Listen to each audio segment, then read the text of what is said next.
Right now, the Goodman Center is hosting their annual Thanksgiving basket drive, how they're making 4,000 meals for those in need. Also, show your Badger spirit in the Big Ten blood drive. The state Wisconsin is beating by a hair. And we're following how the YMCA of Dane County is launching its annual Giving Tree program, how you can help as holiday need reaches record levels. That's all coming up on News 3 now at 10. Good evening and thank you for joining us tonight. I'm Jalen Banks. We begin with developing news right now. Madison police are currently investigating a weapons violation south of the Isthmus. The incident happened at the Burger King at 719 West Badger Road. Officials say they received a report about the violation just after 8 p.m. this evening. Our crew on scene saw a heavy police presence, including a K9. Police remain on scene while they investigate. No injuries have been reported, and there is no threat to the public. Since this is a developing story, look for updates online at channel3000.com. Now let's go ahead and get a look at your first one forecast with meteorologist Blaze Keller. Blaze? Well, we have settled into our temperatures that we're likely going to be sitting in as we head throughout the rest of next week. Right now, temperatures are in the 20s and 30s. Most of us have cooled off into those mid 30s. A lot more, though, are beginning to slip into those low 30s, if not the mid 20s, stretching from Watoma all the way back into Prairie du Chien, those upper 20s to the mid 20s around Lone Rock and Boscobel. Up there in Black River Falls, it's a little bit more chilly for us. We're at 19 degrees. Speaking of tomorrow, mostly sunny to mostly cloudy. Clouds are going to be increasing out of the southwest as we go throughout the day. Rain possible by the evening, especially for folks further off towards the Mississippi River Valley. By the evening hours onward into Tuesday, a rain-snow mix moves on in. We'll take a look at just how much rain, snow, and if there's any more chances for either precipitation as we look further into next week, coming up in the full forecast. All right, sounds good. Blaze will see you then. And to keep up with everything Blaze just mentioned, you can track the forecast on the First Warner Weather app. It is hourly planners, road conditions, and even radar. You can download it for free in your phone's app store. Just search WISC Weather. An Illinois man is dead following an October crash in the town of Lodi. The Columbia County Sheriff's Office was notified of his death yesterday. Officials responded to the crash on October 30th on Highway 60. A westbound vehicle attempted to pass the line of multiple vehicles and crashed into another that was traveling in the same direction. Both vehicles are found in the ditch with one on its side. Both drivers were taken to local hospitals where one later died. His identity has not been released. A 16-year-old is in the hospital for burn injuries after an apartment fire in the town of Lamira. Dodge County officials say the fire was reported just before 9 p.m. last night. Their initial investigation found that the teenager was trying to repair a keyboard with a lighter. While doing so, he accidentally set a bottle of isopropyl alcohol on fire. Though his injuries are serious, the teenager is expected to recover.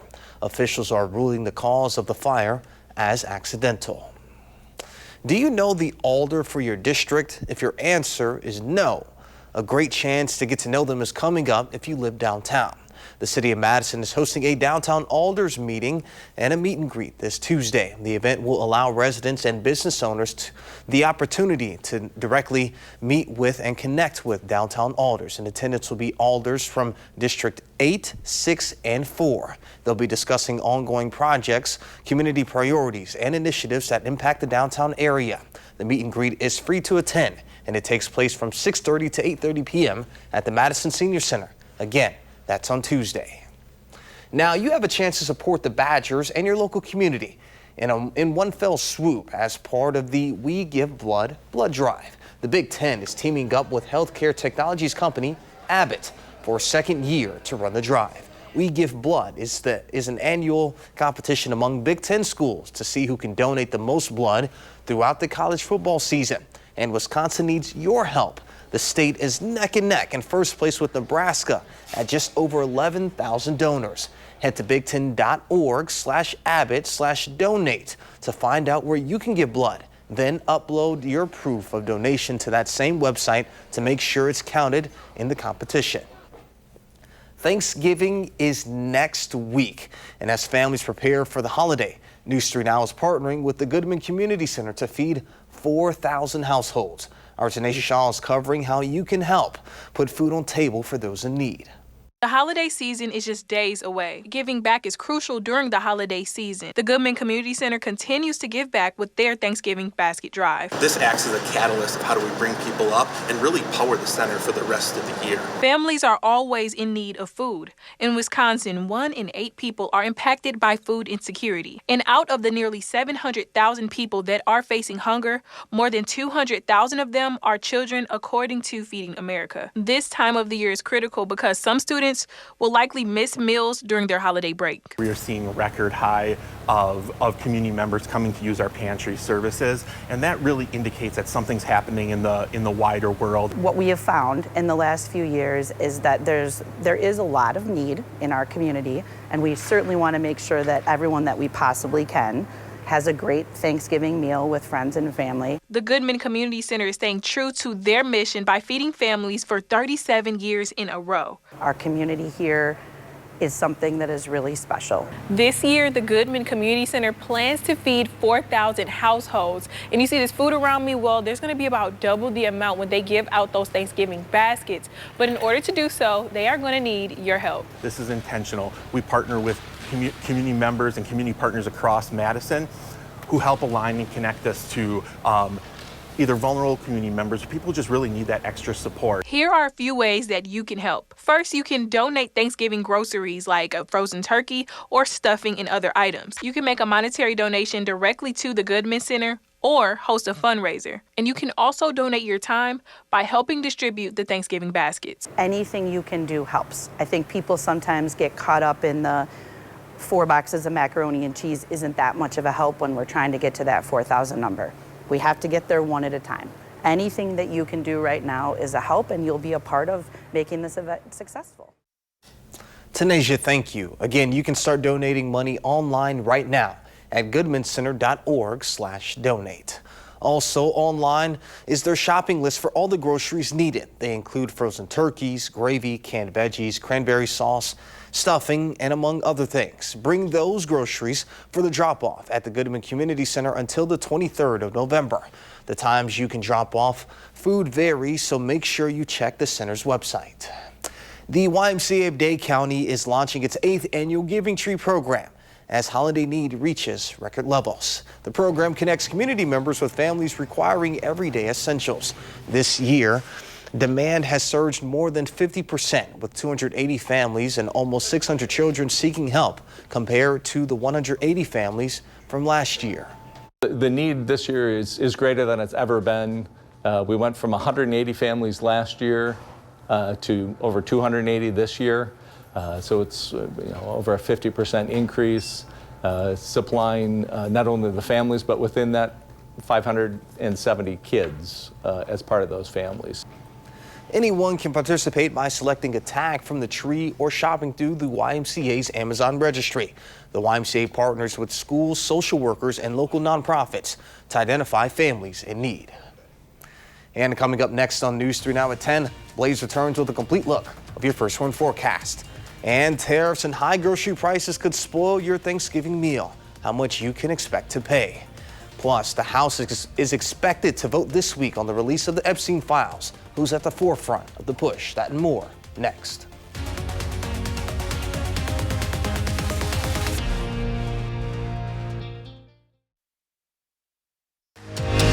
You're watching News 3 Now at 10.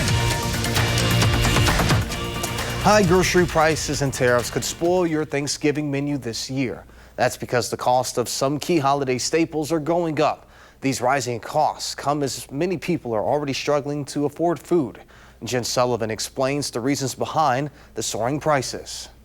The holiday season is just days away. Giving back is crucial during the holiday season. The Goodman Community Center continues to give back with their Thanksgiving basket drive. This acts as a catalyst of how do we bring people up and really power the center for the rest of the year. Families are always in need of food. In Wisconsin, 1 in 8 people are impacted by food insecurity. And out of the nearly 700,000 people that are facing hunger, more than 200,000 of them are children, according to Feeding America. This time of the year is critical because some students will likely miss meals during their holiday break. We are seeing a record high of We apologize for that technical difficulty there. The Bureau of Labor Statistics is announcing the long-awaited September jobs report and how it will be out later this week. It was originally supposed to be released at the start of October.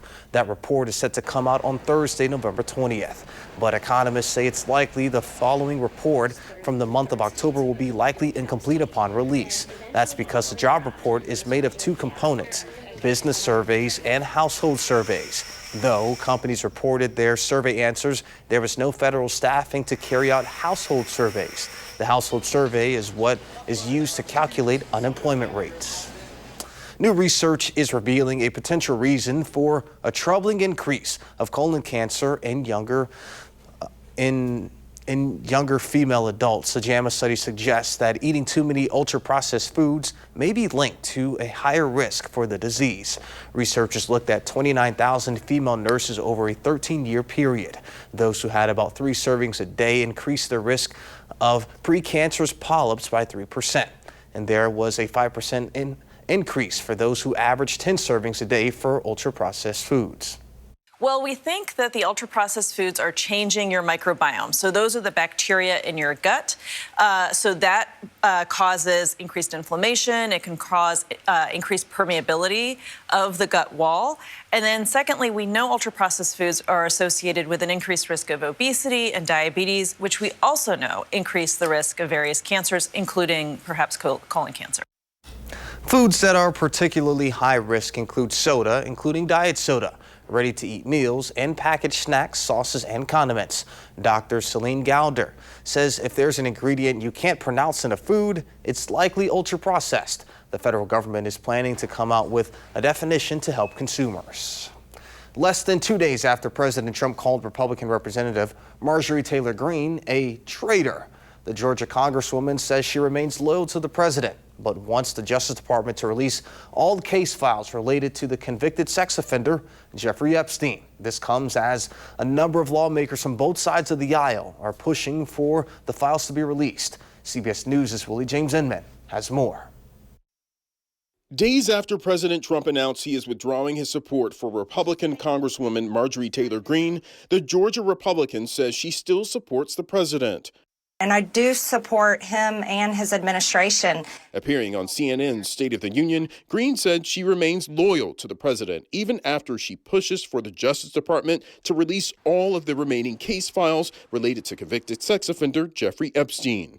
I believe the country deserves transparency in these files, and I don't believe that rich, powerful people should be protected if they have done anything wrong. House Speaker Mike Johnson said Wednesday that a bill calling for the release of the files will be put to a vote this week. On Sunday's Face the Nation, lawmakers from both sides of the aisle agreed it's time for the files to be released. We need to release the documents. The American people need to see what's in them. And if President Trump says there's nothing there that he's concerned about, then why doesn't he support release of the documents? I wish the president realized that. The more the White House pushes back on this, it just looks bad, right? And I think the speaker's right. This is going to happen, so let's get it done and vote on it.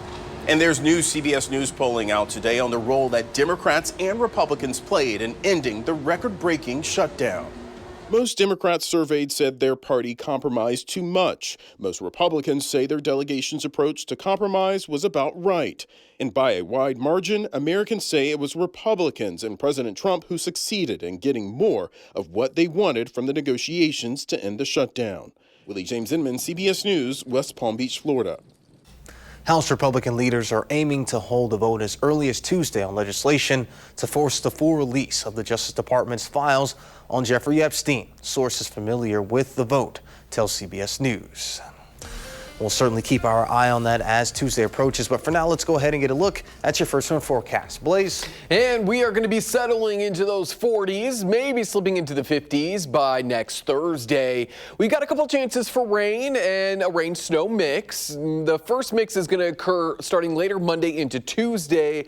The rain on Thursday, while it was once looking pretty promising, some things have changed. So we're going to look at both chances here as we get ready to plan out our next work week. Most of Monday is going to be dry as clouds move on in out of the southwest, but starting in the evening out along the Mississippi River, that's when the round of rain is going to move on in, and that will eventually turn over to a rain-snow mix as we go into Tuesday morning. Most of that snow is going to stay north of the Dells, or at least the more consistent snow is going to stay north of the Dells. And this is going to be a wetter, heavy snow. As we go further into Tuesday afternoon, as temperatures kind of dip and winds turn out of the northeast, we may see that rain-snow mix move into central and even southern parts of our coverage area. But as we go into Tuesday afternoon onward, that kind of first round of precipitation is going to wrap on up. How much snow could we see? I would say if you're north of the Dells into parts of Juneau, Adams County, Green Lake, Marquette, Waushara, and then back west into the La Crosse area, you're probably going to have the better chance for maybe 1 to, I would say, upwards of 2 to 3 inches of snow. There may be isolated spots of 4 inches of snow. Further to the south, that's where that total is going to really quickly drop on off. Our ground is still well above freezing, and our air temperatures, even throughout Monday and Tuesday, are going to be above freezing. So a lot of this snow is going to melt as it's falling and trying to settle on the ground. Then we jump ahead to later parts of next week. This was once looking like a very promising, strong low pressure system, going to be moving out of the Texas Panhandle, kind of crossing through the Chicagoland area. We're starting to see more of this low pressure system getting stretched on out. And when that happens, it starts to lose its energy. It's less organized. Some of our models are even hinting that we might not even see any rain as we go into Thursday and Friday. I'm not necessarily buying into that quite yet. That is still a week away. We'll keep the precipitation chances maybe minimal for now, but I would still bank on at least possibly getting some rain, whether that's light or heavy. We'll get a clear picture probably by about Tuesday of next week as we go into Thursday, Friday, wrapping up by Saturday of your next work week. So those are our 2 real rain chances. If we do see some of that heavier rain into the second half of next week, that's where we really could still pick up about a 1/2 inch to 1.5 inches of some much needed rain. There's a look at our 7 and 10 day forecast. I would say the two, or of the two, bank on Monday and Tuesday for sure happening, and then we'll maybe see what happens Thursday onward. But temperature wise, we stay pretty consistent. At least that's not going to change a whole lot. Hanging out in the 40s, maybe flirting with the 50s Thursday and Friday of next week. Yeah, I'm just kind of ready for the roller coaster to end here. Well, it is. No, Do you just see that whole week before? I'm with you. That's what I'm saying. Like, okay. I'm ready to get Me into too. this I have a week. weak tummy. I don't do roller coasters. Yeah, I like roller coasters actually. You do? Okay. I'm not an adrenaline junkie, but I Okay. do like roller coasters. Oh, For me, they have to be like pretty tame. The only roller coasters I like really go on are like the baby ones? That or the ones at the Mall of America. It's indoor, so they can't do too much. You know what I mean? Yeah, I'll go on those. But speaking of roller coasters, the Packers as of late, kind of up and down. What should we expect coming up in sports? Definitely, the Packers get the job done on the road. That next in sports on News 3 Now.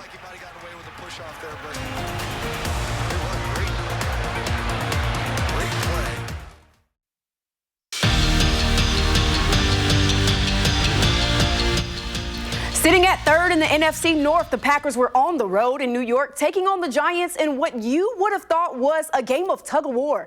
As Jordan Love prepared to gain the edge, Jameis Winston and the Giants would have scored, keeping the ball on the ground as Devin Singletary would go 5 and get 6 for the early lead, but that wouldn't faze the Packers as Malik Willis steps up, no love, no problem. He finds Christian Watson in the end zone for the touchdown. A missed kick made it 6-7, but the Packers bounced back with Jay Love and a run from Emmanuel Wilson threading the needle as the Packers took the lead. The Giants said, bet y'all want to go low, we'll go lower, as Singletary runs it in again, only putting 6 on the board.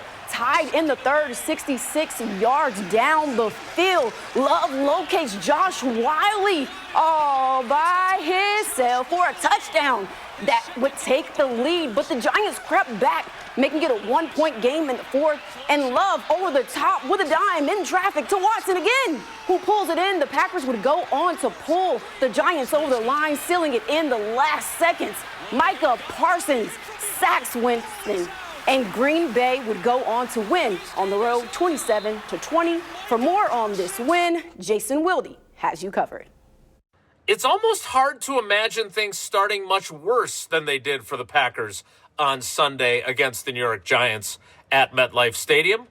Their defense that had been so dominant the last 2 weeks in losses gave up an opening drive touchdown for the first time all season. Their two biggest stars offensively, quarterback Jordan Love with a shoulder injury and running back Josh Jacobs with a knee injury, were in the locker room at the same time in the first half being evaluated by the medical staff. And their would-be pass catchers dropped 5 passes, almost as many as Jordan Love completed, 6 in the first half. But in the end, they find a way, just as Matt LaFleur had told them, whatever it takes, and they get the 27-20 victory over the struggling Giants. We definitely didn't make it easy on ourselves, but bottom line is we overcame a lot of adversity and found a way, and that's sometimes what it takes in this league. Yeah, it's exactly what we needed. We came in with the mindset, it's going to be a game, it's going to, whatever it takes. We got to find a way to go get a win and get us back on track. So, like you said, it's never going to be pretty, man. It's the NFL. You got to find ways to go win these games, and obviously was a close one. It came down to the end, but we stayed together, and guys just found ways to keep making plays all the way to the fourth quarter.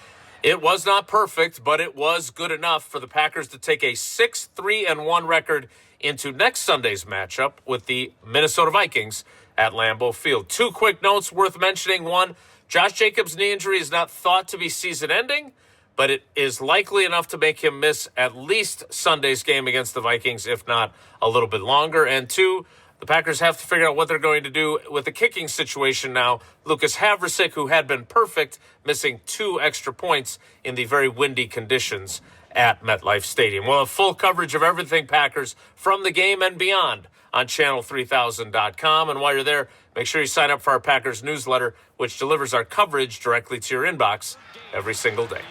In Green Bay, Jason Wilde, channel3000.com. He was 10 for 10 in his first. So, Kay, real quick, it's my understanding that we've got some more schools advancing in our area to the state championship. Yes, definitely. Reedsburg and Darlington are advancing to the high school state championship. And Wisconsin women's basketball actually took on Green Bay today, and they won that matchup 75-72. It's awesome hearing good news for the women's basketball team. They're, kind of on the rebuild. So good to see that things are heading in the right direction. All right, Blaze, weekend's pretty much wrapped up now. Heading into the work week, what should we expect? Grab the jacket as you're sending the kids off to school and you're heading off to work, because we will be chilly. We'll be sunny, though, cloudy and in the 40s by the afternoon, with the rain-snow mix moving in Monday night, lasting through Tuesday. All right, sounds good. Thank you, Blaze. Thank you, Kate. Thank you all for joining us. Seinfeld is up next.